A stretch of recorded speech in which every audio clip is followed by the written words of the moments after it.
But I got to talk about Germany and France because France, runners up at the last World Cup. I think they might have won the one before that, if I'm not mistaken.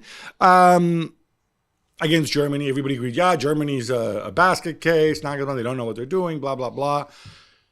Instead, this looked like a pretty comprehensive German performance. We saw some new faces, Mittelstadt and Andrich as well, who of course got booked. We saw a convincing performance beyond Toni Kroos's return, obviously. So I got to ask you, is this Deschamps saying haha, let me trick these Germans into a false sense of security. Let me concede a goal after 7 seconds. Let me look like CAC and lose at home. And then we'll surprise them at the Euros. Yeah, I mean, I hope that's the case. French tactics? No. Maybe, although he just never showed up, really. It was not all bad. The kind of second half of the first half was a bit better. When you concede after 7 seconds, such a nice goal, clearly worked on our training. It's different to do something at training, on your road, on your training ground, with no fans, no opposition, than then to do it in a game like that. Credit to them. And it's different when Bryce Samba's in goal and not Magic Mike either. Well, the shot deflected. I don't think anybody would have saved it anyway. The shot's from a million miles away, even if it's still deflected. I don't think anybody could have saved it. But well played for Germany. Crosses, ball, Wirtz, a shot. Nothing to say about that. After that, I think you're a bit dizzy if you're France for a bit of time. And then the second half, the Germans just destroyed them. Really, they were playing with them. Wirtz, Musiala so good, overloading the midfield like they did with Gundogan, Kimmich at times, Kroos of course, and Andrich. It was just very, very good from Germany and very, very bad from France. I'm curious about to take your point about the first goal. Goals change games and whatever.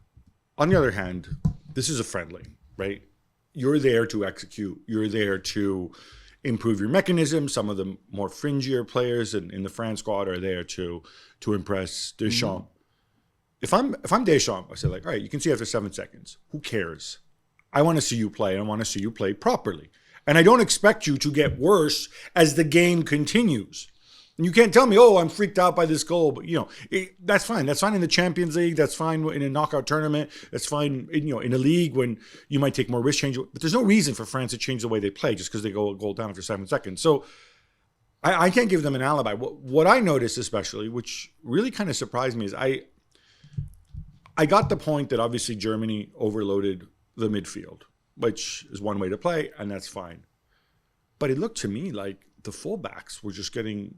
for France, we're just getting overrun, maybe getting no help from the players in front of them, which is an ongoing thing. Surely that's a concern that Deschamps not going to like, right?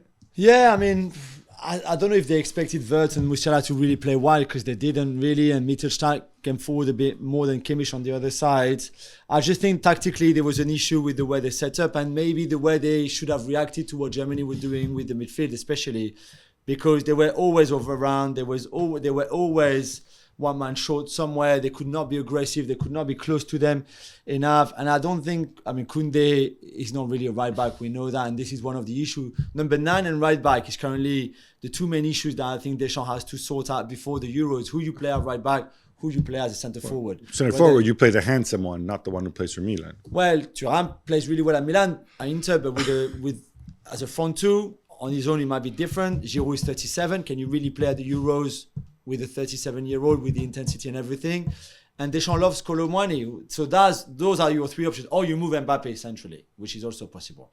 But that's the thing about France. There's always so many options. However you want to do this. Whenever you see a problem, it's like, Koundé sucks. Okay, fine. But then you've got Pavard you can bring back. There's a whole bunch of things you can do, right? But then at least center forward, you've got good options. At right back, you don't have any good options. Pavard doesn't want to play right back anymore. He doesn't even play at club level anymore. Okay, fine. Then you can go and watch the Euros on television. But that's what will happen. I think Pavard will end up playing at right back. And Griezmann missing on Saturday was a massive, massive, massive loss. All right, Griezmann, come on.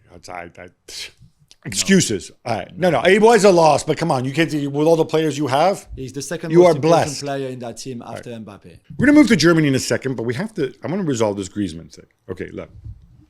I know that Griezmann is very important, was very important at the Euros, and is, you could say, I think you just said there, France's second most important player, whatever.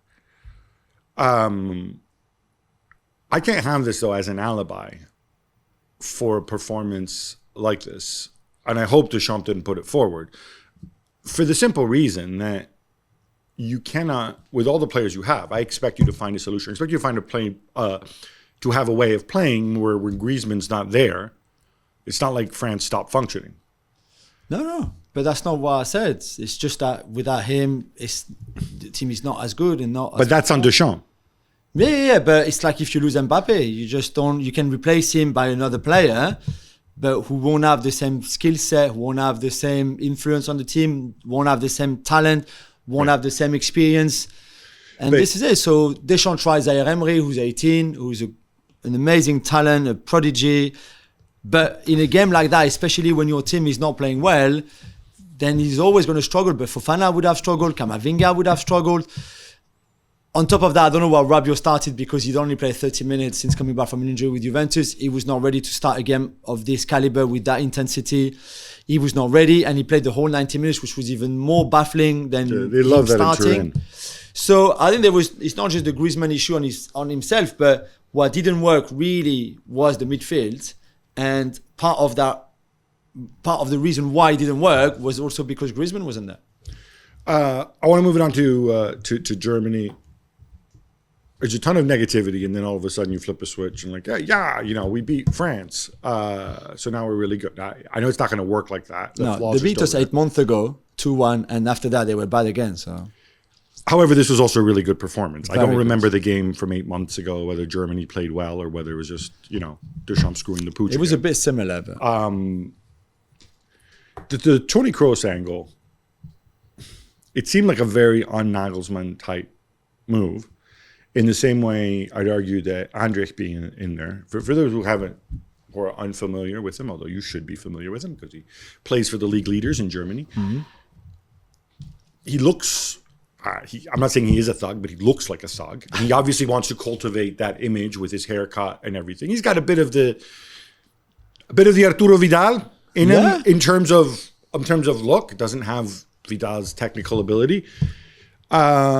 But just feels like a throwback.